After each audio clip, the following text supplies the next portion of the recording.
5 வருடங்களுக்குப் பிறகு என் மாமியார் என்னையும் என் ஊனமுற்ற மகள் மீராவுடனும் வீட்டை விட்டு வெளியே தள்ளினார். நொண்டி குழந்தையை நீயே பார்த்துக்கொள் என்று கூறி எனக்கு விவாகரத்து பெற்றுத்தந்து என் கணவருக்கு மறுமணம் செய்து வைத்தார். நான் அழுது கொண்டே ஒரு தொழிற்சாலைக்கு சென்றேன். என் மகளை தொழிற்சாலையின் வாசலில் விட்டுவிடுவேன். வேலை முடிந்து வெளியே வரும்போது என் மகளிடம் நிறைய பணம் இருக்கும். மக்கள் அவளை பிச்சைக்காரி என்று நினைத்து பணம் கொடுத்து விடுவார்கள். ஒரு நாள் நான் வெளியே வந்தபோது என் மகளின் கையில் இருந்ததை பார்த்து என் உடல் சிலிர்த்து போனது.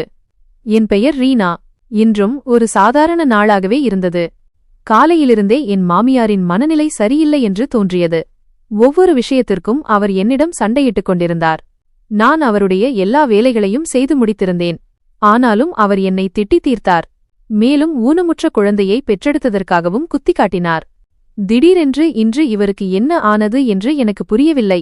நான் அறையில் உட்கார்ந்து என் மகளுக்கு பால் தயார் செய்து கொண்டிருந்தேன். அப்போது திடீரென்று அறையின் கதவை திறந்து உள்ளே வந்த அவர் என்னை பார்த்து, என் மகன் ராகுலை எனக்கு எதிராக பயன்படுத்தி நீ பெரிய விஷயத்தை சாதித்து விடுவாய் என்று நினைக்கிறாயா என்றார். இன்று நான் உனக்கு உன் தகுதியை நினைவூட்டுகிறேன்.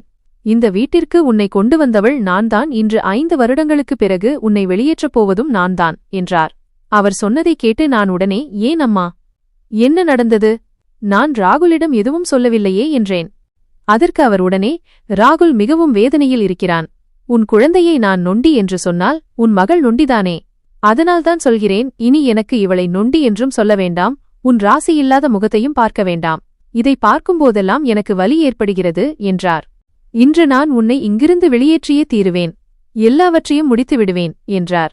அவர் சொன்னதைக் கேட்டு நான் மிகவும் பயந்து போனேன். அவர் என்னருகே வந்து, சீக்கிரம் எழுந்து இங்கிருந்து வெளியேறு. நான் உன்னை ஊர் மக்கள் முன்னிலையில் அவமானப்படுத்தி வெளியேற்ற விரும்பவில்லை. அதனால் மரியாதையாகச் சொல்கிறேன் என்றார். அரை மணி நேரத்தில் என் வீடு காலியாக இருக்க வேண்டும் என்று அவர் சொன்னதைக் கேட்டு என் கை கால்கள் சில்லிட்டு போயின. நான் அழுது கொண்டே, இல்லையம்மா, எனக்கு போக வேண்டாம். கடவுளுக்காக இப்படி செய்யாதீர்கள். என்ன ஆகிவிட்டது? என் தலைக்கு மேல் என் பெற்றோரின் நிழல் கூட இப்போது இல்லை. நான் எங்கே போவேன் என்றேன். என் அண்ணனும் அண்ணியும் என்னை வைத்துக் கொள்ள மாட்டார்கள். அவர்கள் என்னை ஏற்க மாட்டார்கள் என்று கெஞ்சினேன். அதற்கு அவர், அது என் பிரச்சனை இல்லை. நீ இங்கிருந்து போகிறாய் என்று சொல்லிவிட்டேன் என்றால் போகிறாய் என்ற அர்த்தம். நான் உனக்கு விவாகரத்து வாங்கி தந்து என் மகனுக்கு மறுமணம் செய்து வைப்பேன் என்றார். எனக்கு என் வம்சத்தை மேலே கொண்டு செல்ல வேண்டும். உன் திருமணத்திற்கு 5 வருடங்கள் ஆகிவிட்டன. 5 வருடங்களுக்குப் பிறகு உனக்கு ஒரு நொண்டி குழந்தை பிறந்துள்ளது. இனிமேலும் நீ இது போன்ற குழந்தைகளைத்தான் பெற்றெடுப்பாய். அதனால்தான் உன்னுடனான உறவை முடித்துவிட்டு நாங்கள் வேறொரு உறவை ஏற்படுத்திக் கொள்கிறோம் என்றார். என் குடும்பம் முழுமையாகவும் ஆரோக்கியமாகவும் வளர வேண்டும். இப்போது சீக்கிரம் இங்கிருந்து வெளியேறு என்றார். நான் அழுது கொண்டே, ராகுல் வரும் வரை நான் என் மகளை அழைத்துக்கொண்டு இங்கிருந்து போகவே மாட்டேன். இவள் ஊனமுற்றவளாக இருக்கலாம், ஆனால் உங்கள் மகனின் இரத்தம். இதை மறந்துவிடாதீர்கள் என்றேன். நீங்களே என்னை மருமகளாக அழைத்து வந்தீர்கள். என்னை வெளியேற்றுவதுதான் உங்கள் நோக்கம் என்றால் என் திருமணத்தை ஏன் உங்கள் மகனுடன் நடத்தினீர்கள்? என் வாழ்க்கையை ஏன் அழித்தீர்கள் என்று அழுது கொண்டே தரையில் அமர்ந்தேன். அதே நேரத்தில் என் அறைக்கதவு மீண்டும் திறந்தது. என் கணவர் ராகுல் உள்ளே நுழைந்தார். அவரை பார்த்ததும் என் மனதில் நம்பிக்கை கீற்று எழுந்தது. நான் அழுது கொண்டே எழுந்து அவரிடம் சென்று, பாருங்கள் உங்கள் அம்மா என்ன சொல்கிறார்கள் என்று. நான் என் மகளை அழைத்துக்கொண்டு இங்கிருந்து போக வேண்டுமாம். நான் எப்படி போக முடியும்? ராகுல், நான் உங்களை நேசிக்கிறேன். இவள் உங்கள் இரத்தம் என்றேன். என்னிடம் தங்குவதற்கு இடமில்லை. வாழ்நாள் முழுவதும் என்னை பார்த்துக் கொள்வீர்கள் என்றும் என்னை நேசிப்பீர்கள் என்றும் வாக்குறுதி அளித்திருந்தீர்கள் என்று நான் மேலும் சொல்வதற்கு முன்பே அவர் இடைமறித்தார். ஆனால் நான் இப்போது நிர்பந்தத்தில் இருக்கிறேன். என் அம்மா சொல்வது முற்றிலும் சரி என்றார் ராகுல். நான் எனது வம்சத்தை மேலே கொண்டு செல்ல வேண்டும். உன்னால் என் ஆசையை நான் அழித்துக் கொள்ள முடியாது. நீ இங்கிருந்து போகலாம். நான் மறுமணம் செய்து கொள்வேன். ஒரு நல்ல ஆரோக்கியமான குழந்தையை பெற்றெடுத்து அதனுடன் மகிழ்ச்சியான வாழ்க்கையை வாழ்வேன் என்று அவர் கூறினார். நான் உன்னுடன் மகிழ்ச்சியாகத்தான் இருந்தேன். ஆனால் நீ எனக்கு கொடுத்த பரிசை என்னால் ஏற்றுக்கொள்ள முடியாது. நான் ராகுல் முழு சுயநினைவுடன் இன்று உனக்கு விவாகரத்து கொடுக்க தயாராக இருக்கிறேன் என்று கூறி என் முன்னாலேயே விவாகரத்து பத்திரத்தில் கையெழுத்திட்டு என் முகத்தில் வீசினார். என் காலடியில் இருந்து பூமியே நழுவிப்போனது போல இருந்தது. இப்படி செய்யாதீர்கள், நான் உங்கள் காலில் விழுகிறேன். நான் போய்விடுகிறேன். நீங்கள் எவ்வளவு காலம் என்னை வீட்டை விட்டு வெளியே வைத்திருக்க விரும்புகிறீர்களோ அவ்வளவு காலம் இருக்கிறேன். நான் பிச்சை எடுக்கிறேன், ஆனால் எனக்கு விவாகரத்து கொடுக்காதீர்கள் என்று கதறினேன். இந்த உலகில் எனக்கு உங்களைத் தவிர வேறு யாரும் இல்லை. அண்ணன் வீட்டுக்கும் செல்ல விரும்பவில்லை. என் பெற்றோர் இல்லை. நான் எப்படி வாழ்வேன்? என்று அழுது கொண்டே இருந்தேன். திடீரென்று என் மாமியார் எங்கள் இருவருக்கும் நடுவில் வந்து என்னை தள்ளிவிட்டார். சீக்கிரம் போ இங்கிருந்து என்றார். இனி இந்த வீட்டில் உனக்கு எந்த வேலையும் இல்லை. என் மகனை உன் மாயாஜாலங்களில் சிக்க வைக்க முயற்சிக்காதே. ராகுல், இவளிடம் அனுதாபம் காட்ட வேண்டிய அவசியமில்லை. இவளுடைய கர்மவினையால்தான் உன் குழந்தை ஊனமுற்றவளாக பிறந்திருக்கிறாள் என்று மாமியார் கூறினார்.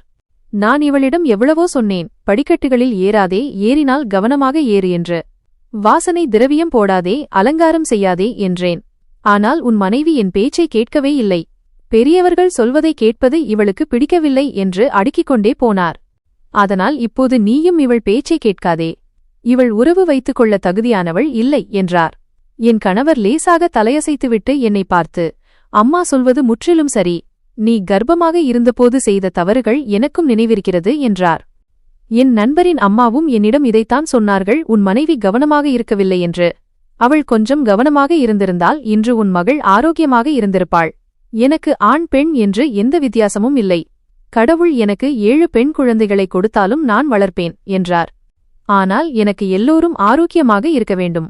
நீ எல்லாவற்றையும் அழித்துவிட்டாய். நான் இனி உன்னுடன் இருக்கவே விரும்பவில்லை என்றார். அவர் வார்த்தைகள் சம்மட்டி போல என் காதுகளில் ஒலித்தன. நான் உடல் நடுங்க தரையில் விழுந்தேன். யாரோ என் உயிரை உருவியது போல இருந்தது. எனக்குள் எந்த தைரியமும் மிச்சமில்லை. நான் கத்தி அவர்களை வாயை மூட வைக்க வேண்டும் என்று நினைத்தேன். ஆனால் அவர் எனக்கு விவாகரத்து கொடுத்துவிட்டார். என் கால்கள் தளர்ந்து போயின. அவர் என்னை பார்த்து, நீ உன்னை கட்டுப்படுத்தி சரியாக இருந்திருந்தால் இன்று நான் இப்படி செய்திருக்க மாட்டேன் என்றார். அவர் மீண்டும் ஒருமுறை, வெளியே போ இங்கிருந்து. எனக்கும் உனக்கும் எந்த சம்பந்தமும் இல்லை. நீ இந்த வீட்டில் இருக்க முடியாது. பிச்சை எடு, தெருவில் என்ன வேண்டுமானாலும் செய். எனக்கு கவலை இல்லை. உன் குழந்தையை தூக்கிக் கொண்டு என் வீட்டிலிருந்து உடனே தொலைந்து போ என்றார். இதை சொல்லிவிட்டு அவர் அறையை விட்டு வெளியேறிவிட்டார். நான் உயிரற்றவள் போல தரையில் விழுந்து கிடந்தேன். என் கண்களில் இருந்து கண்ணீர் வழிந்தோடியது. நான் கூரையை வெறித்து பார்த்து கொண்டிருந்தேன். அப்போது திடீரென்று என் மாமியார் என் வயிற்றில் ஓங்கி உதைத்தார். என் உயிர் போகும் வலி ஏற்பட்டது. அவர் தரையில் அமர்ந்து என் தலைமுடியை பிடித்து உலுக்கி, இதைத்தான் நான் விரும்பினேன். நீ இங்கிருந்து போனால் உனக்கு எல்லா வாசல்களும் மூடிவிடும். என் மகன் என் வேலையை எளிதாக்கிவிட்டான். என் மகனுக்கு ஒரு கன்னிப் பெண்ணை தேடுவேன். எனக்கு உன்னிடத்தில்தான் ஏதோ குறை இருப்பதாக தோன்றுகிறது என்றார். என் பேத்தி ஊனமுற்றவளாக பிறந்ததற்கு நீதான் காரணம். இப்போது எல்லாம் சரியாகிவிடும். எழுந்து நில் என்று என் தலைமுடியை பிடித்து இழுத்து வலுக்கட்டாயமாக தூக்கினார். நான் அவர்களை எதிர்க்க விரும்பினேன். அவர்களை தள்ளிவிட்டு திட்ட விரும்பினேன். என் மனக்குமுறலை கொட்ட விரும்பினேன். ஆனால் அந்த நேரத்தில் என் நாக்கு அடைத்துப் போனது போல இருந்தது. அவர் குனிந்து என் குழந்தையை ஈவு இரக்கமின்றி தூக்கி என் மடியில் தள்ளிவிட்டு, இப்போதே தொலைந்து போ, இல்லையென்றால் போலீசில் பிடித்துக் கொடுத்து விடுவேன், திருட்டு பழி சுமத்துவேன் என்று மிரட்டினார். சொல்லப்போனால் அவர் மிகவும் வயதானவர். ஆனால் அவரிடம் அளவுக்கு அதிகமான பலம் இருந்தது. அவர் என்னை தள்ளிக்கொண்டே வாசலுக்கு கொண்டு வந்தார். எதுவும் சொல்லாமல் கதவை திறந்து என்னை வெளியே தள்ளிவிட்டார். என் குழந்தையின் டயப்பரையோ பால் டப்பாவையோ துணிகளையோ எடுக்க விடவில்லை. யோசிக்கக்கூட நேரம் தராமல் கதவை மூடிவிட்டார். சில நொடிகள் கழித்து நான் எங்கே இருக்கிறேன் என்று உணர்ந்ததும் சுற்றிலும் பார்த்தேன். எங்கள் வீடு டெல்லி சவுக்கின் நடுவில் இருந்தது. அதனால் அங்கே நிறைய கடைகளும் மக்களும் இருந்தார்கள். எல்லோரும் என்னை ஆச்சரியமாக பார்த்தார்கள். என் மாமியார் என்னை வீட்டை விட்டு துரத்திவிட்டார் என்பது அனைவருக்கும் புரிந்திருந்தது. நான் அழுது கொண்டே வீட்டை நோக்கி நகர்ந்தேன். கதவை தட்டிக்கொண்டே, நீங்கள் என்னை வெளியேற்றுவது என்றால் குறைந்தபட்சம் என் குழந்தையின் துணிகளையும் பாலையாவது கொடுங்கள் என்று கெஞ்சினேன். உங்களுக்கும் இவளுக்கும் எந்த சம்பந்தமும் இல்லை என்பதில் சந்தேகமில்லை. ஆனால் மனிதாபிமானத்திற்காக என் பேச்சை கேளுங்கள். அவள் மிகவும் சிறியவள். அவளுக்கு பால் மிகவும் அவசியம். தயவுசெய்து அம்மா என்றேன். என் அழுகுரலை கேட்டு அவருக்கு இரக்கம் வந்திருக்கலாம். அவர் கதவை திறந்து ஒரு பையை வெளியே வீசி, இதில் உன் துணிகளும் உன் குழந்தையின் துணிகளும் உள்ளன. பாலும் வைத்திருக்கிறேன். பீடரும் இருக்கிறது. என் வீட்டு வாசலுக்கு மீண்டும் வராதே. நான் மீண்டும் மீண்டும் சொல்கிறேன், நீ இங்கே வந்தால் நான் என்ன செய்வேன் என்று உனக்கே தெரியும் என்றார். போலீசில் பிடித்துக் கொடுத்து விடுவேன். பொய் வழக்கு போடுவேன். புரிந்ததா என்று கூறிவிட்டு கதவை என் முகத்திற்கு நேராக மூடிவிட்டு உள்ளே சென்றுவிட்டார். சிறிது நேரம் நான் மூடிய கதவையே பார்த்து கொண்டிருந்தேன். 5 ஆண்டுகளுக்கு முன்பு நான் இங்கே மணப்பெண்ணாக வந்தேன். அப்போது எல்லோரும் எவ்வளவு மகிழ்ச்சியாக இருந்தார்கள். எனக்காக மேளம் கொட்டப்பட்டது, பட்டாசுகள் வெடிக்கப்பட்டன. ஆனால் இன்று எல்லாம் வெறுமையாகிவிட்டது. என் உலகம் இருளில் மூழ்கிவிட்டது. என்னிடம் எதுவும் இல்லை. கடந்த முறை அண்ணன் வீட்டுக்கு சென்றபோது என் அண்ணி தெளிவாக சொல்லிவிட்டார், என் வீட்டுக்கு வர தேவையில்லை. நீ எப்போதெல்லாம் வருகிறாயோ அப்போதெல்லாம் எனக்கும் என் கணவருக்கும் சண்டை வருகிறது. நீ உன் மாமியார் வீட்டிலேயே இருப்பது நல்லது என்றார். அவர் சொன்னது எனக்கு நிறைய விஷயங்களை புரிய வைத்தது. என் அண்ணனிடம் புகார் சொல்ல நினைத்தேன், ஆனால் தைரியமில்லை.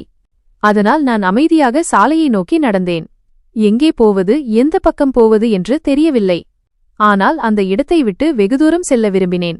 மக்களின் பார்வைகள் என்னை உலுக்கின. என் காதுகளில் என் கணவரின் வார்த்தைகள் ஒலித்துக் கொண்டே இருந்தன.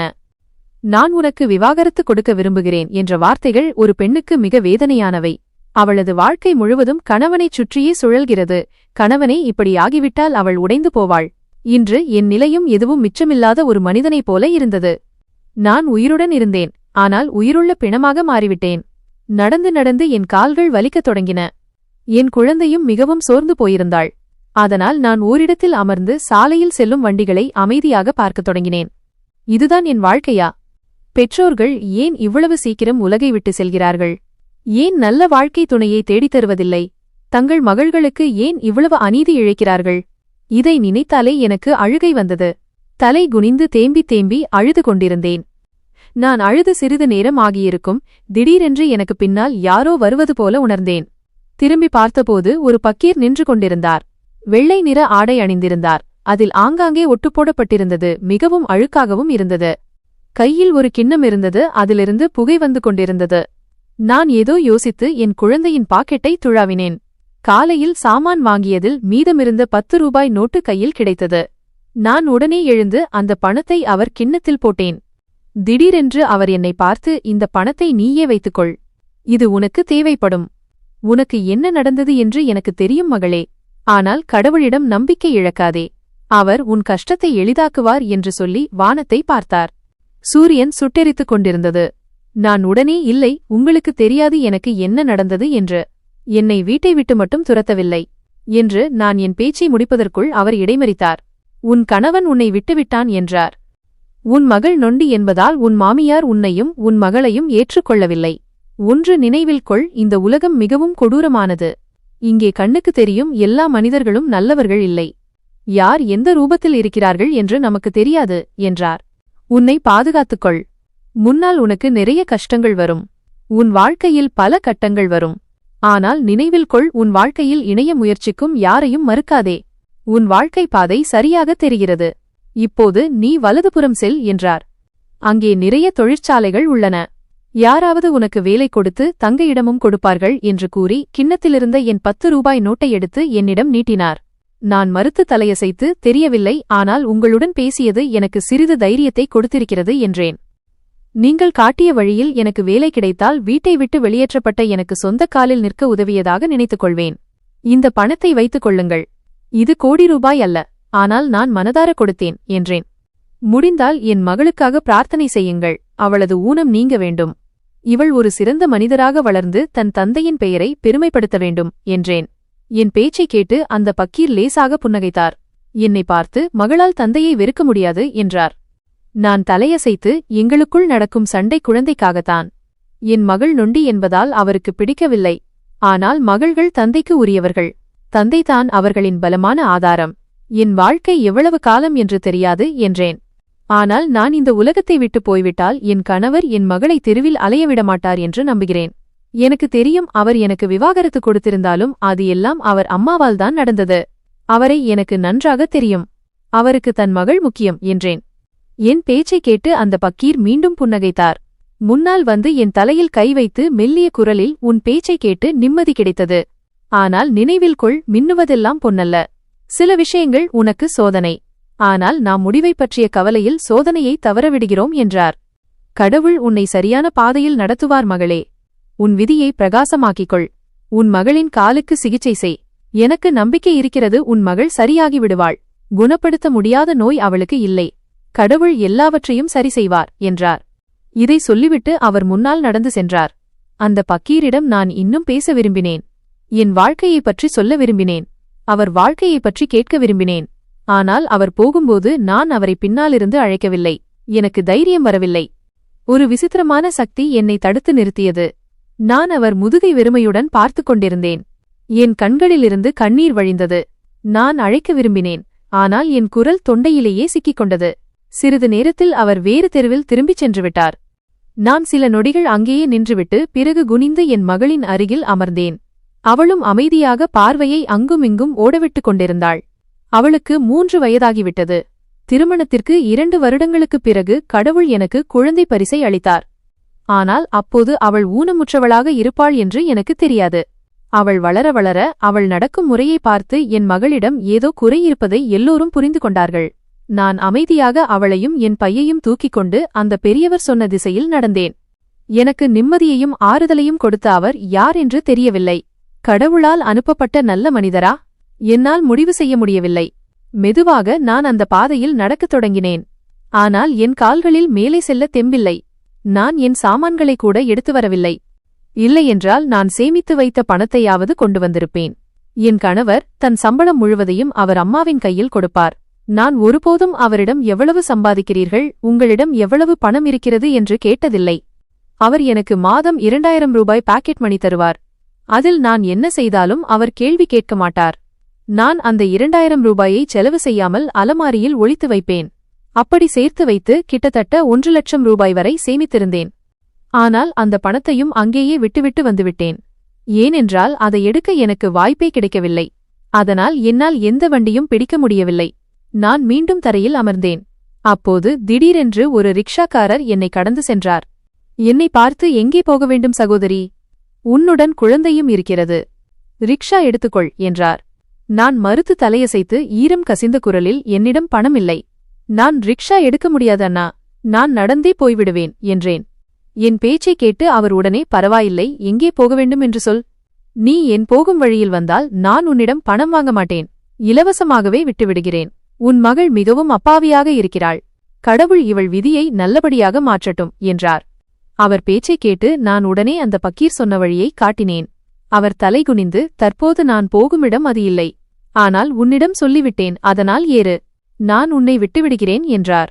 ஒரு கணம் நான் பயந்தேன், இவர் திருடனாக இருப்பாரோ என்று. ஆனால் என்னிடம் வேறு வழியில்லை. என்னிடம் இருந்தது என் குழந்தை மட்டும்தான். அவர் என்னை கொள்ளையடிக்க நினைத்தாலும் என்னிடம் பணம் இல்லாததால் அவரே எனக்கு கொஞ்சம் பணம் கொடுப்பார். நான் அமைதியாக வண்டியில் ஏறினேன். இந்த உலகில் நல்லவர்களும் இருக்கிறார்கள். அவர் உண்மையில் என்னிடம் 1 பைசா கூட வாங்கவில்லை. சொன்ன இடத்தில் என்னை இறக்கிவிட்டார். நான் ரிக்ஷாவில் இருந்து இறங்கியதும் என் குழந்தையின் தலையில் கை வைத்து, எனக்கும் இதுபோலவே ஒரு பெண் குழந்தை இருக்கிறாள். இவளை பார்த்ததும் என் மகள் ஞாபகம் வந்துவிட்டது என்றார். நிறைய வேண்டுதல்கள் செய்திருக்கிறேன். மிகவும் செல்லமானவள். நான் அவளை மிகவும் அன்பாக வளர்க்கிறேன். அவள் வளர வளர அவள் கால்களும் சரியாகிவிட வேண்டும் என்று கடவுளிடம் வேண்டிக் கொள்கிறேன். உங்களை பார்த்துக் கொள்ளுங்கள் சகோதரி என்று கூறிவிட்டு நிற்காமல் சென்றுவிட்டார். அவர் எனக்கு ஆறுதல் சொன்னது போல நானும் அவருக்கு ஆறுதல் சொல்ல விரும்பினேன். ஆனால் என்னிடம் வார்த்தைகள் இல்லை.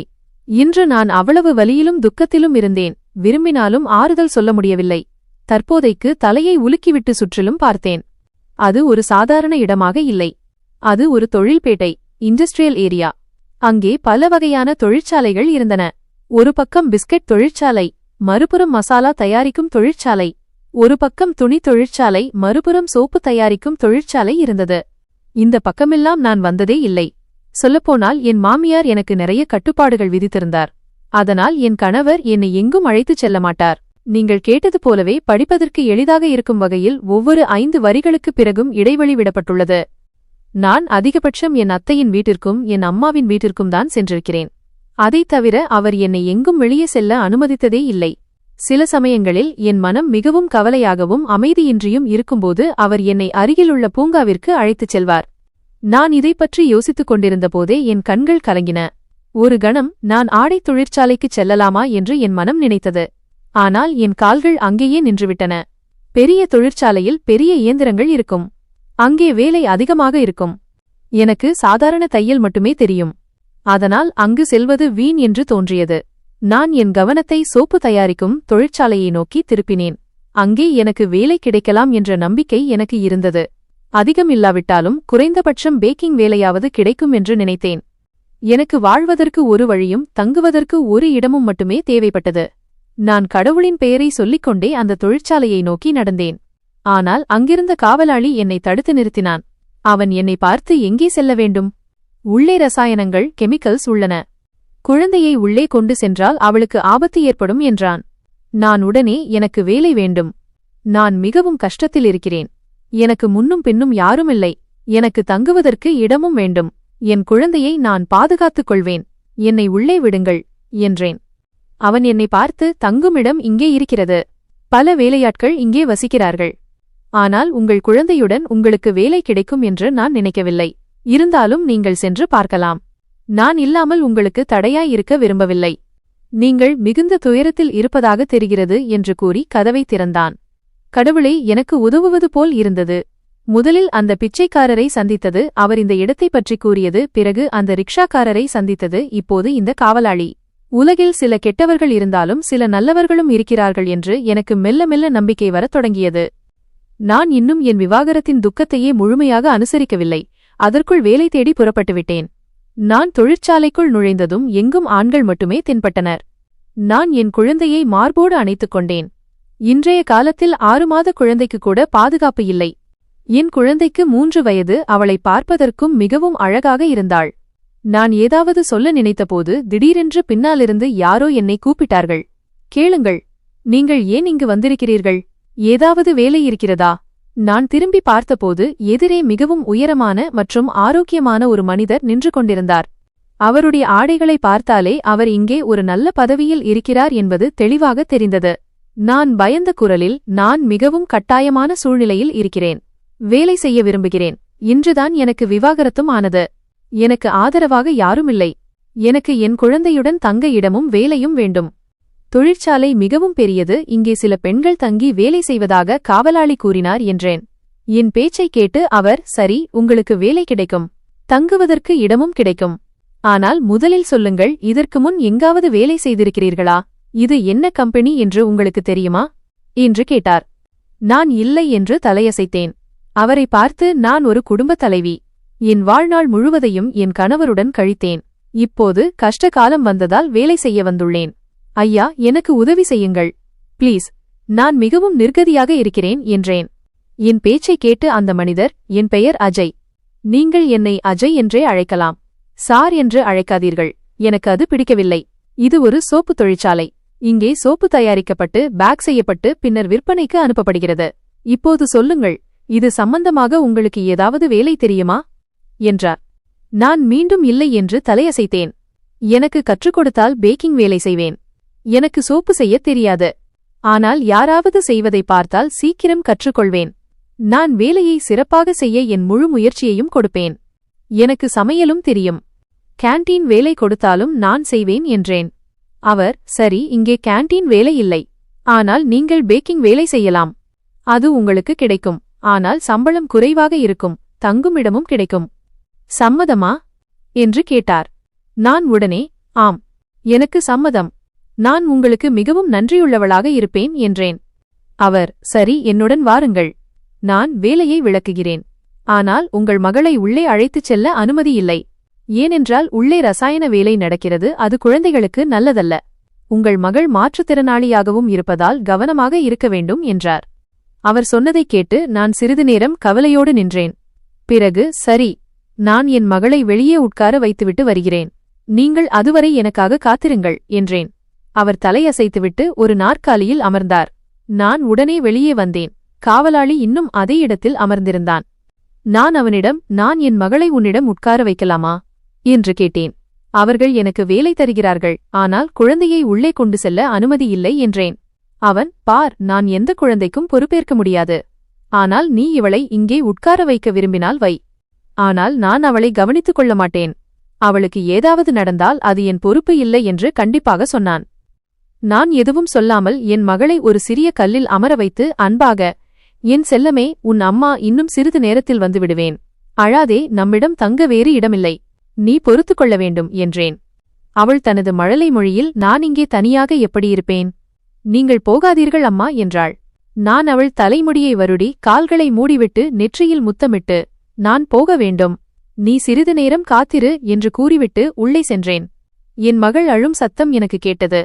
ஆனால் என்னால் நிற்க முடியவில்லை. என்னிடம் இப்போது தங்குவதற்கு இடமும் இல்லை. நான் இங்கே வேலை செய்ய வேண்டும் என்றால் இந்த முடிவை எடுத்துத்தான் ஆக வேண்டும். ஒவ்வொரு தாயைப் போல நானும் இந்த கஷ்டத்தை தாங்கிக் கொள்ள வேண்டியிருந்தது. டிவியில் அம்மாக்கள் குழந்தையை வேலைக்காரர்களிடம் விட்டுச் செல்வதை பார்த்து நான் ஆச்சரியப்படுவேன். தாய் குழந்தையை விட்டுவிட்டு பணத்திற்காக எப்படி செல்ல முடியும் என்று நினைப்பேன். ஆனால் இன்று எனக்கு புரிந்தது, குழந்தையை விட சில நேரங்களில் பணம் முக்கியமாகிறது என்று. நான் உள்ளே சென்றபோது அந்த நபர் எனக்காக காத்திருந்தார். நான் அவரிடம், ஐயா, சீக்கிரம் வேலையை காட்டுங்கள், என் மகள் தனியாக இருக்கிறாள் என்றேன். அவர், இது தினமும் நடக்கும் பிரச்சனையாக இருக்கும். அப்போது என்ன செய்வீர்கள் என்று கேட்டார். என்னிடம் பதில் இல்லை. நான் அமைதியாக அவர் பின்னால் சென்றேன். அவர் மாடிப்படிகள் வழியாக என்னை 2வது தளத்திற்கு அழைத்துச் சென்றார். முதல் தளத்தில் சோப்பு தயாரிக்கப்பட்டது. 2வது தளத்தில் பேக்கிங் வேலை நடந்தது. அவர் என்னை ஒரு பெண்ணிடம் ஒப்படைத்து, இவர் பெயர் சுதா, இவர்தான் இங்கே ஹெட், இவரே வேலைகளை கவனிப்பார். உங்களுக்கு மாதம் 10,000 மட்டுமே சம்பளம் வழங்கப்படும். ஆனால் தங்குமிடம் மற்றும் 3 வேளை உணவு கம்பெனி வழங்கும். உங்களுக்கு இது சம்மதமா என்று கேட்டார். நான் சம்மதம் என்று தலையசைத்தேன். உண்மையில் எனக்கு 10,000 கூட இப்போது பெரிய தொகை. என் குழந்தையின் டைப்பர், பால், மருந்து செலவுகளை சமாளிக்க இது போதும். உணவும் அவர்கள் தருகிறார்கள் என்றால் இதுவே எனக்கு சரியான இடமாக தெரிந்தது. அந்த நபர் சென்றுவிட்டார். சுதா என்ற பெண் எனக்கு சோப்பு பேக் செய்ய கற்றுக் கொடுத்தார். வேலை எளிதாக இருந்தது. ஆனால் தினமும் உற்பத்தி அதிகமாக இருக்க வேண்டும். நான் தினமும் 1000 சோப்புகளை பேக் செய்ய வேண்டும். அப்போதுதான் எனக்கு 10,000 கிடைக்கும். நான் உற்பத்தியை கொடுக்கவில்லை என்றால் கடைசியில் என் பணத்தை பிடித்துக் கொள்வார்கள். நான் அமைதியானேன். தினமும் 1000 சோப்பு பேக் செய்வது எளிதல்ல. ஆனால் இப்போதைக்கு நான் வேலை செய்ய வேண்டும், மனதார உழைக்க வேண்டும். என் குழந்தையின் வயிற்றை நிரப்ப நான் தியாகம் செய்துதான் ஆக வேண்டும். அந்த பெண்மணியும் நானும் தொழிற்சாலையை விட்டு வெளியே வந்தோம். நான் காவலாளியை ஒருமுறை பார்த்தேன். என் குழந்தை மிகவும் அமைதியாக அமர்ந்திருந்தாள். சுதா என்னை வலது பக்கம் அழைத்து சென்றார். அங்கே பல வேலையாட்கள் தங்கும் அறைகள், குவார்ட்டர்ஸ் இருந்தன. அவர் என்னை ஒரு காலி அறைக்கு அழைத்து சென்றார். அங்கே ஒரு கட்டில், ஒரு நாற்காலி, சாப்பிடுவதற்கு பாத்திரங்கள் இருந்தன. படுக்கையும் தலையணையும் கூட இருந்தது. அவர் என்னை பார்த்து, இது நீ தங்கும் இடம். உன்னுடன் ஒரு குழந்தையும் இருக்கிறது. அதனால் உனக்கு இந்த தனி அறை கொடுக்கப்படுகிறது. இல்லையென்றால் ஒரு அறையை 2 பெண்கள் பயன்படுத்துவார்கள். சொல், உனக்கு சம்மதமா என்றார். நான் தலையசைத்து, சகோதரி, நான் மிகவும் கஷ்டத்தில் இருக்கிறேன். எனக்கு குறைந்த சம்பளம் கிடைத்தாலும் பரவாயில்லை, மனதார வேலை செய்வேன் என்றேன். உங்களுக்கு என்னிடம் எந்த புகாரும் வராது. ஆனால் நான் உங்களிடம் ஒரு கோரிக்கை வைக்கிறேன். நான் என் குழந்தையின் முகத்தில் மாஸ்க் போட்டு என்னுடன் வைத்திருக்கலாமா? அவளுக்கு 3 வயதுதான் ஆகிறது. என் கணவர் இன்றே எனக்கு விவாகரத்து கொடுத்துவிட்டார். என்னிடம் வேறு இடமில்லை. வேலை செய்யும்போது அவளை என்னுடன் வைத்துக் கொள்ளலாமா என்று கேட்டேன். அவர் மறுத்து தலையசைத்தார். இல்லை, அது முடியாது. உனக்கு முன்பும் பல பெண்கள் இப்படி செய்தார்கள். அவர்களை வேலையிலிருந்து நீக்கிவிட்டார்கள். உன் மகள் 3 வயது என்றால் நீ அவளை அறையில் பூட்டி வைக்கலாம். ஒவ்வொரு இடைவேளையிலும் பிரேக், நீ அவளை பார்த்து வரலாம். உன் அறை அருகில்தான் உள்ளது என்றார். நான், அவள் மாற்றுத்திறனாளி. அவளுடன் யாராவது இருப்பது அவசியம். இல்லையென்றால் அவளுக்கு ஏதாவது ஆபத்து நேரிடலாம் என்றேன். என் பேச்சை கேட்டு அவர் சிறிது நேரம் அமைதியாக இருந்தார். பிறகு ஏமாற்றத்துடன், உனக்கு எது சரியோ அதை யோசித்துச் சொல். ஏனென்றால் இந்த விஷயத்தில் நாங்கள் யாரும் உதவ முடியாது. நீ இங்கே எப்படி வந்தாய், யார் அனுப்பியது என்பதை நாங்கள் பெரிதாக கண்டுகொள்வதில்லை. இங்கே குறைந்த சம்பளத்தில் வேலை செய்ய அதிகம் பேர் வருவதில்லை. அதனால் வேலை கேட்பவர்களை நாங்கள் வைத்துக்கொள்கிறோம். நீ சோப்பு பேக் செய்துவிட்டால் உனக்குத்தான் நல்லது. இல்லையென்றால் உன்னையும் வேலையிலிருந்து நீக்கிவிடுவார்கள் என்றார். சிறிது நேரம் அமைதியாக இருந்துவிட்டு, சரி, நான் நாளையிலிருந்து வேலையை தொடங்குகிறேன் என்று தைரியமாகச் சொன்னேன். அவரின் தோளில் கை வைத்து, நீ மிகவும் தைரியமான பெண்ணாக தெரிகிறாய். இன்றே விவாகரத்து ஆகி இன்றே வேலையும் தேடிவிட்டாய். கடவுள் உன் கஷ்டத்தை போக்கட்டும். நான் ஒரு பெண் மூலம் உனக்கும் உன் குழந்தைக்கும் சாப்பாடு அனுப்புகிறேன் என்றார். நான் தலையசைத்துவிட்டு வெளியே வந்தேன். வெளியே வந்ததும் ஒரு கணம் என் இதயம் நின்றுவிட்டது. என் குழந்தையின் முன் சில காசுகள் கிடந்தன.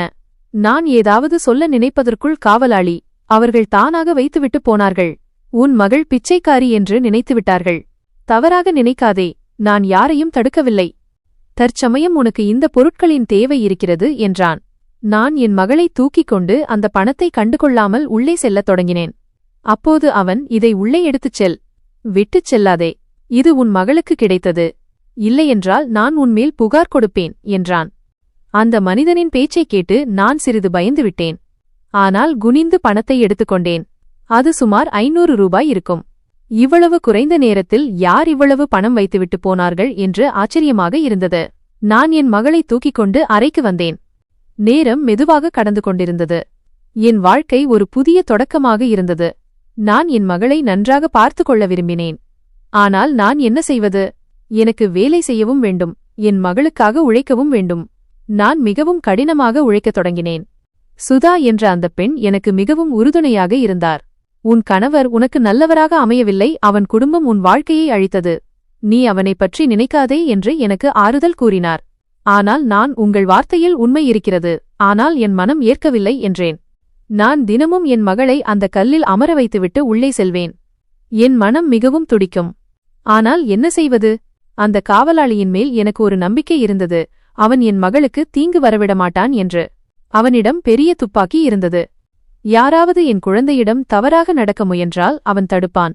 அவன் ஒரு ஆண். ஆண்களின் பார்வையை ஒரு பெண் சீக்கிரம் உணர்ந்து விடுவாள். அந்த காவலாளியின் கண்களில் என் மீதான மரியாதையையும் என் மகளின் மீதான கனிவையும் நான் கண்டேன். அவன் வெளியே கடினமானவன், ஆனால் உள்ளே மென்மையானவன். என் மகள் என்னிடம் நான் போன பிறகு அவன் அவளை பாதுகாப்பதாகவும் மிட்டாய் தருவதாகவும் விலங்குகளை விரட்டுவதாகவும் சொன்னாள். மக்கள் பணம் வைக்கும்போது யாரையும் அவள் தலையில் கை வைக்க விடுவதில்லை என்றும் சொன்னாள். இதை கேட்டதும் எனக்கு நிம்மதியாக இருந்தது. ஒவ்வொரு இடைவேளையிலும் நான் வந்து என் மகளை பார்த்து செல்வேன். மாலை 6 மணிக்கே எங்களுக்கு விடுமுறை கிடைத்துவிடும். அதனால் இருட்டுவதற்கு முன்பே நான் அவளை உள்ளே அழைத்துச் சென்று விடுவேன் என்பதில் நிம்மதி இருந்தது. இப்படியே நேரம் கழிந்தது. நான் அந்த தொழிற்சாலையில் சேர்ந்து 1 மாதம் ஆகப் போகிறது. சில நாட்களில் எனக்கு சம்பளம் வரப்போகிறது. வழக்கம்போல் 6 மணிக்கு வெளியே வந்தேன். என் மகளின் முன் நிறைய பணம் கிடந்தது. நான் இங்கு வந்ததிலிருந்து என் மகளுக்கு பிச்சை அதிகமாக கிடைத்தது. நான் அந்த பணத்தை பயன்படுத்துவதில்லை, ஒரு டப்பாவில் போட்டு வைப்பேன். பலமுறை அந்த பணத்தை எடுத்து என் மகளுக்கு ஏதாவது வாங்கலாம் என்று நினைப்பேன். ஆனால் என் மகளின் மேல் பிச்சை பணத்தை செலவழிக்க எனக்கு மனம் வரவில்லை. இன்று வெளியே வந்தபோது என் மகளின் கையில் ஒரு பை ஷாப்பர் இருந்தது. அதற்குள் என்ன இருந்தது என்று எனக்கு தெரியாது.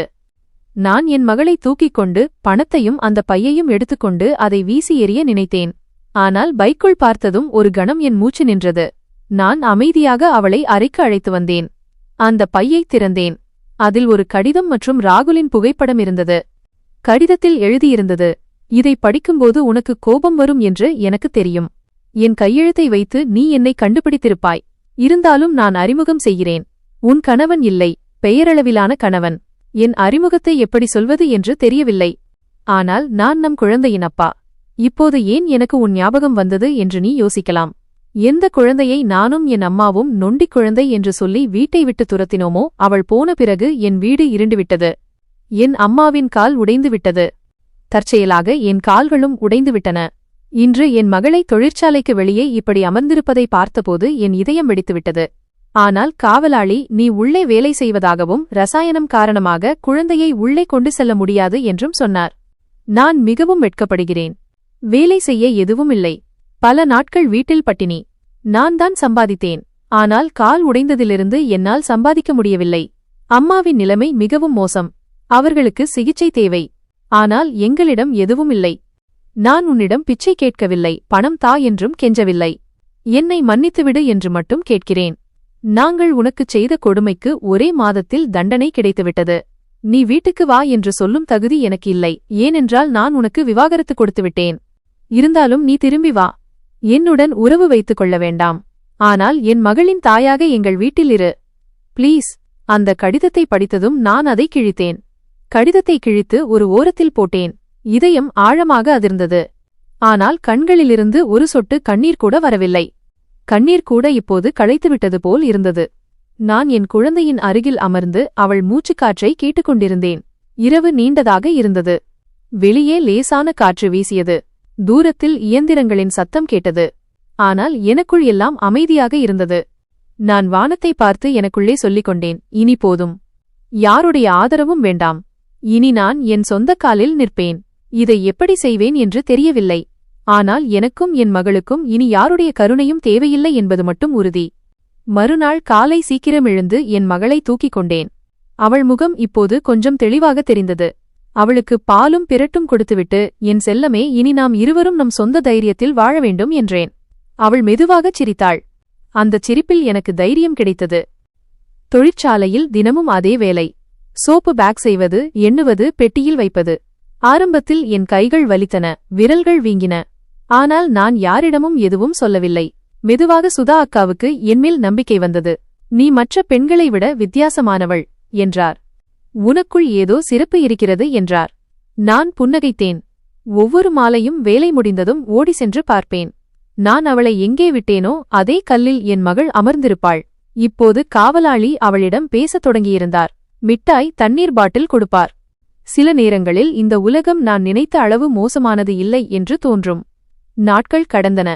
நான் வேலையில் திறமை பெற்றேன். தினமும் 1000த்திற்கும் மேற்பட்ட சோப்புகளை பேக் செய்யத் தொடங்கினேன். சுதா அக்கா, இப்படியே செய்தால் அடுத்த மாதம் உன்னை சூப்பர்வைசர் ஆக்கிவிடுவேன் என்றார். இதை கேட்டதும் என் காலடியில் பூமி நழுவியது போல் இருந்தது.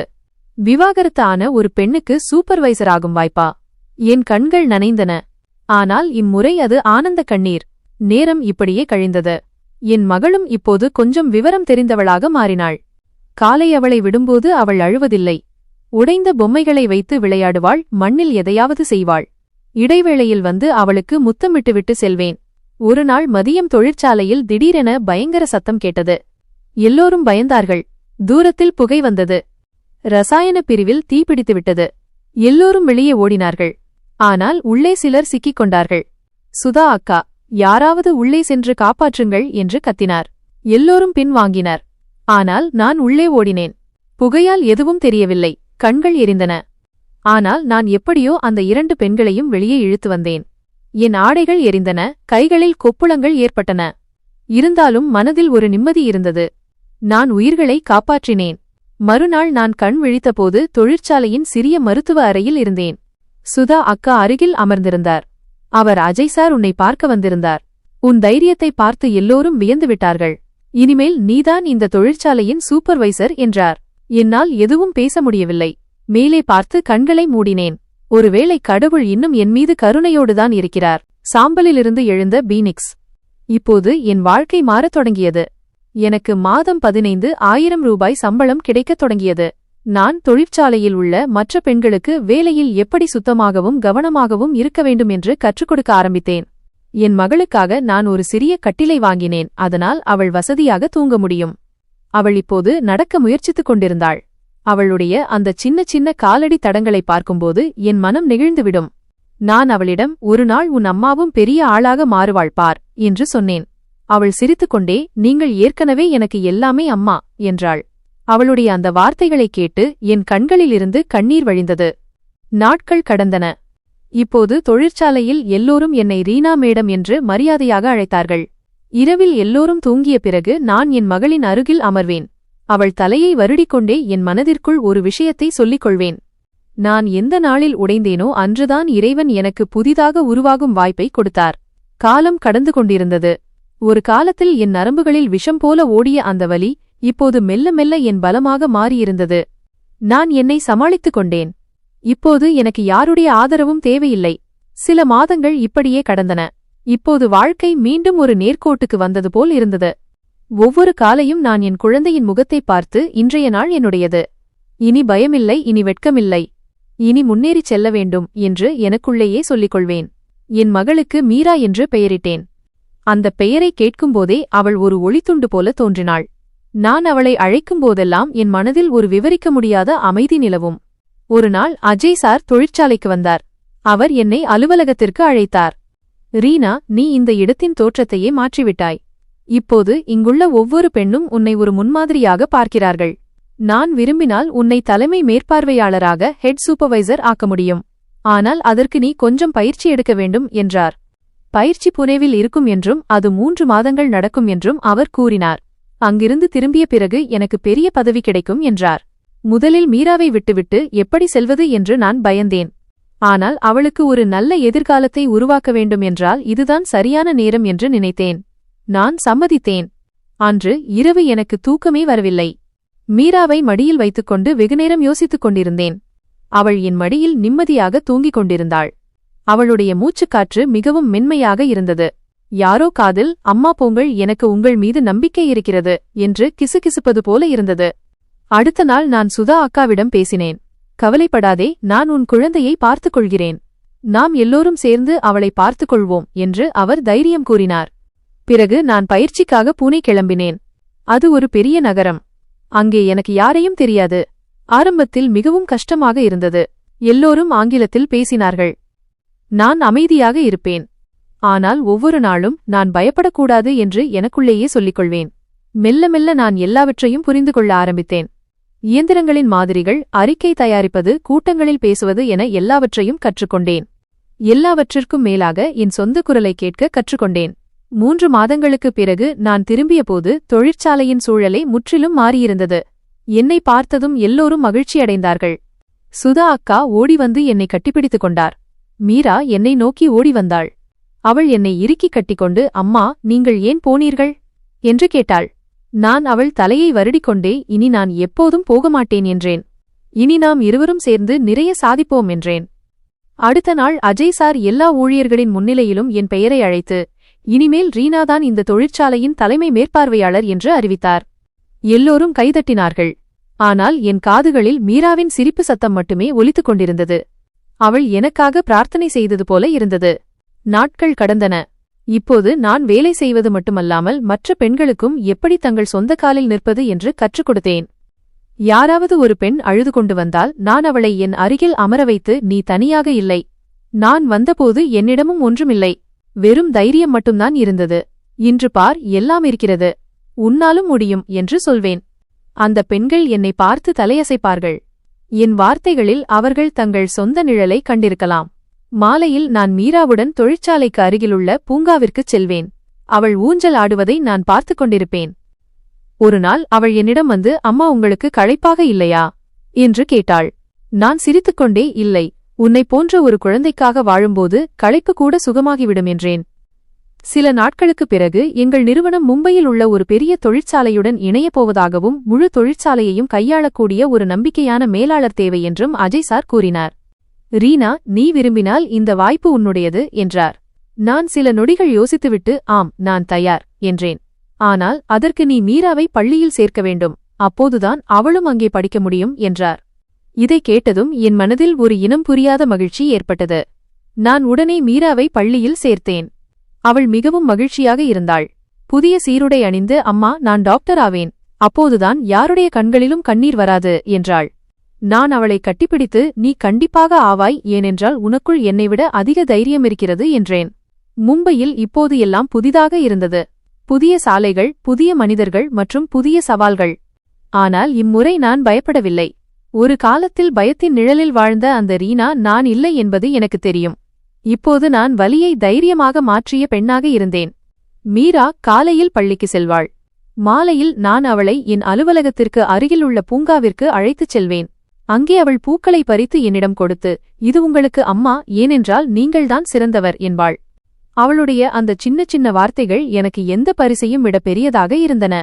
ஒருநாள் அலுவலகத்தில் மீட்டிங் நடந்து கொண்டிருந்தது.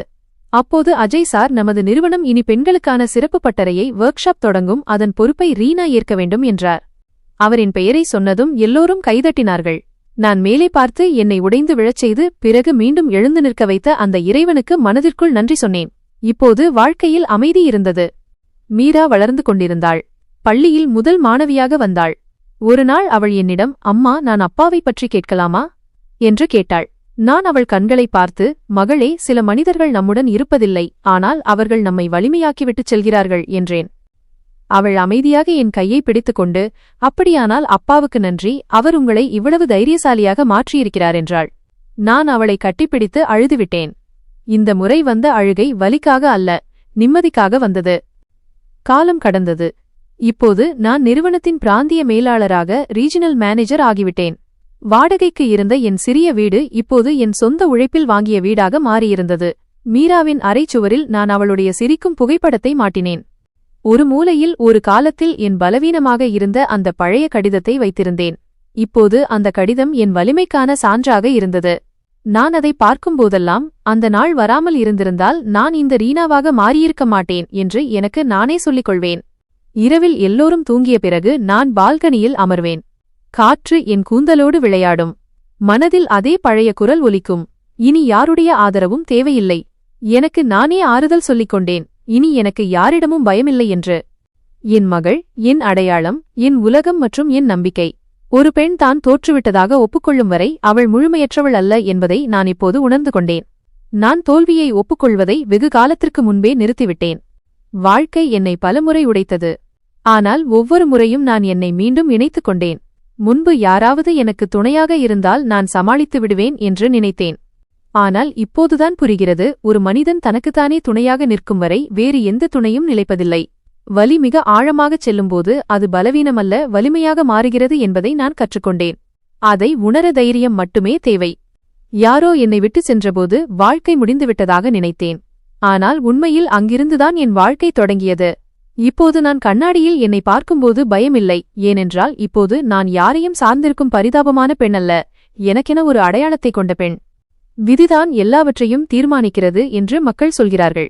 ஆனால் தோல்வியை ஒப்புக்கொள்ளாத மனிதனுக்கு முன்னால் விதியும் தலைவணங்கும் என்பதை நான் பார்த்திருக்கிறேன். நான் தோல்வியை ஏற்கவில்லை. அதனால் இன்று நான் ஜெயித்துவிட்டேன். என்னிடமிருந்து, சூழ்நிலைகளிலிருந்து மற்றும் என்னை ஒரு காலத்தில் அழவைத்த அந்த வலியிலிருந்து நான் ஜெயித்தேன். இப்போது நான் ஒன்று மட்டும்தான் சொல்கிறேன். வாழ்க்கை உன்னை ஒருநாள் கீழே தள்ளினால் பயப்படாதே. எழுந்து நில், புன்னகை செய். ஏனென்றால் நீ உடைந்த பிறகு எவ்வளவு தைரியத்துடன் மீண்டும் எழுந்து நிற்கிறாய் என்பதை ஒருவேளை அந்த இறைவனும் பார்க்க விரும்பலாம். சரி, ரீனா இப்போது மும்பையில் ஒரு நிறுவனத்தின் பிராந்திய மேலாளராக இருந்தார். அவருடைய சிறிய வாடகை வீடு இப்போது அவருடைய உழைப்பால் வாங்கிய சொந்த வீடாக மாறியிருந்தது. மீராவின் அறை அவளுடைய சிரிக்கும் புகைப்படம் மற்றும் நிறைய புத்தகங்களால் நிறைந்திருந்தது. காலம் வேகமாக ஓடியது. மீராவுக்கு இப்போது 10 வயது. அவள் ஒரு புத்திசாலி மற்றும் மகிழ்ச்சியான சிறுமி. அவளுடைய குழந்தை பருவம் இப்போது போராட்டத்தின் மீது அல்ல, பாதுகாப்பு மற்றும் அன்பின் அஸ்திவாரத்தில் அமைந்திருந்தது. ரீனா தனது தொழிற்சாலை வேலையை விடவில்லை, மாறாக தனது பொறுப்புகளை அதிகப்படுத்திக் கொண்டார். அவர் பெண் ஊழியர்களுக்காக உன்னதி என்ற பெயரில் ஒரு பட்டறையை தொடங்கினார். அங்கு அவர்களுக்கு நிதி சார்ந்த அறிவு மற்றும் தொழில்திறன்கள் கற்பிக்கப்பட்டன. ஒருநாள் ரீனா தனது பழைய தொழிற்சாலையின் ஆண்டு விழாவிற்குச் சென்றார். அஜய் சார் அவரை சிறப்பு விருந்தினராக அழைத்திருந்தார். தொழிற்சாலையின் சூழல் முற்றிலும் மாறியிருந்தது. பெண் ஊழியர்கள் தன்னம்பிக்கையுடன் இருந்தனர். சுதா அக்கா ரீனாவை பெருமையுடன் பார்த்து கொண்டிருந்தார். விழாவின்போது அஜய் சார் மைக்கை எடுத்து, இன்றைய நமது தலைமை மேற்பார்வையாளர் மற்றும் இப்போது நமது பிராந்திய மேலாளர் ரீனா மேடமின் கதை நம் அனைவருக்கும் ஒரு முன்னுதாரணம். உண்மையான தைரியம் எங்கிருந்து வருகிறது என்பதை இவர் நமக்கு கற்றுக் கொடுத்தார் என்றார். ரீனா மேடைக்கு வந்தார். அவர் கண்களில் ஈரம் இருந்தது, ஆனால் குரலில் அசைக்க முடியாத தன்னம்பிக்கை இருந்தது. உங்கள் அனைவருக்கும் வணக்கம் என்று அவர் தொடங்கினார். இன்று இங்கே நிற்கும்போது நான் முதலில் இந்த தொழிற்சாலையின் வாசலில் நின்ற அந்த நாளுக்கு நன்றி சொல்வது போல் உணர்கிறேன். அப்போது என்னிடம் என் வறுமையும் என் மகள் மீராவும் மட்டுமே இருந்தார்கள். ஒரு தாய் தன் பிள்ளையை விட்டுவிட்டு எப்படி வேலைக்குச் செல்ல முடியும் என்று நான் வியந்தது எனக்கு நினைவிருக்கிறது. ஆனால் இன்று எனக்கு தெரியும், ஒரு தாய் தன் பிள்ளையை விட்டுச் செல்வதில்லை. அவள் தன் பிள்ளையின் எதிர்காலத்திற்காக ஒரு சிறந்த உலகத்தை உருவாக்கவே செல்கிறாள். மக்கள் கைதட்டினார்கள். அவர் தொடர்ந்து பேசினார். நான் நிறைய இழந்தேன், ஆனால் நான் பெற்றது விலைமதிப்பற்றது. அது என் சுய அடையாளம். நான் முன்பு ஒரு மகளாக, மனைவியாக, மருமகளாக இருந்தேன். ஆனால் இப்போது நான் ரீனா, மீராவின் அம்மா மற்றும் உங்கள் அனைவரின் சக ஊழியர். அவர் கீழே சிரித்துக் கொண்டிருந்த மீராவை பார்த்தார். நான் மீராவுக்கு ஒருபோதும் ஆதரவாக இருந்ததில்லை. அவள்தான் எனக்கு ஆதரவாக இருந்தாள். அவளுடைய அந்த வெகுளித்தனம் எனக்கு ஒவ்வொரு நாளும் எழும் உத்வேகத்தை கொடுத்தது. இந்த வெற்றி என்னுடையது மட்டுமல்ல, தங்கள் குழந்தைகளுக்காக தனியாக போராடும் ஒவ்வொரு தாயின் வெற்றியும் இதுதான். விழா முடிந்த பிறகு ரீனா சுதா அக்கா மற்றும் அஜய் சாருடன் அமர்ந்து பேசிக் கொண்டிருந்தார். திடீரென்று மீராவை பார்த்து கொண்ட அந்த காவலாளி வாட்ச்மேன் தனது ஓய்வு பெறுவதை அறிவிக்க உள்ளே வந்தார். ரீனா உடனே அஜய் சாரிடம், சார், காவலாளி ஐயாவுக்கு என் சார்பாக ஒரு சிறப்பு மரியாதை வழங்கப்பட வேண்டும் என்று நான் விரும்புகிறேன் என்றார். எனக்கு வேறு வழியே இல்லாதபோது என் மகளை பார்த்து கொண்டவர் இவர்தான். இவருடைய மனிதநேயமே இந்த தொழிற்சாலையின் உண்மையான அடித்தளம். அஜய் சார் மகிழ்ச்சியுடன் ஒப்புக்கொண்டார். அப்போதுதான் ரீனாவுக்கு ஒரு பழைய நினைவு வந்தது.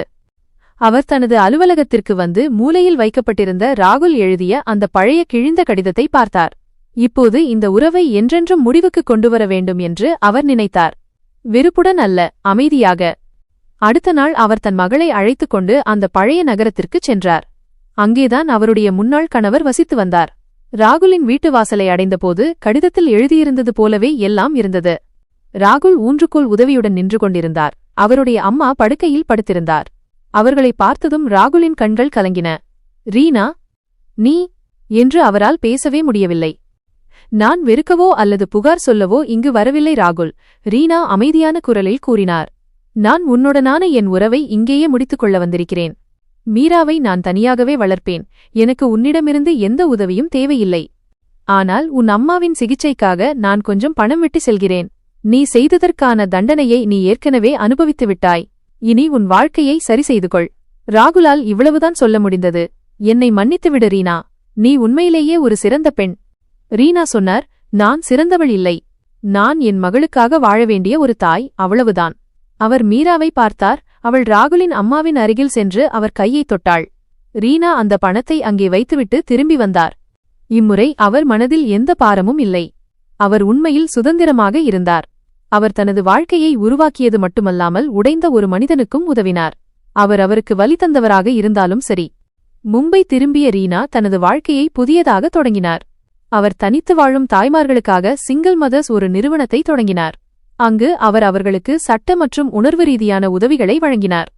ஒரு இரவு மீரா தன் அம்மாவிடம், அம்மா, நீங்கள் எப்படி இவ்வளவு மகிழ்ச்சியாக இருக்கிறீர்கள் என்று கேட்டாள். ரீனா அவளை கட்டிப்பிடித்து, நான் ஏன் மகிழ்ச்சியாக இருக்கிறேன் தெரியுமா? ஏனென்றால் நான் தோல்வியை ஒப்புக்கொள்ளவில்லை என்றார். வாழ்க்கை என்னை கீழே தள்ளியது, ஆனால் ஒவ்வொரு முறையும் நான் என்னை மீண்டும் இணைத்துக் கொண்டேன். இப்போது எனக்கு யாரிடமும் பயமில்லை. என் மகள், என் அடையாளம், என் உலகம் மற்றும் என் நம்பிக்கை. அவர் பால்கனிக்கு வந்து வானத்தில் ஜொலிக்கும் நட்சத்திரங்களை பார்த்தார். அவர் மனதில் இப்போது அவருடைய வாழ்க்கை மந்திரமாக மாறிய ஒரு விஷயம் ஓடிக்கொண்டிருந்தது. பிள்ளையை விட பணம் பெரிதல்ல, ஆனால் பணத்தை விட தாயின் தைரியம் பெரியது. ஒரு பெண் தான் தோற்றுவிட்டதாக ஒப்புக்கொள்ளும் வரை அவள் முழுமையற்றவள் அல்ல என்பதை நான் கற்றுக்கொண்டேன். வாழ்க்கை என்னை பலமுறை உடைத்தது, ஆனால் ஒவ்வொரு முறையும் நான் என்னை மீண்டும் இணைத்துக் கொண்டேன். ஏனென்றால் என் மகளுக்கு உடைந்த தாய் தேவையில்லை, ஒரு வலுவான ஆதரவு தேவைப்பட்டது. இப்போது எனக்கு தெரியும், என் மிகப்பெரிய ஆதரவு நானேதான்.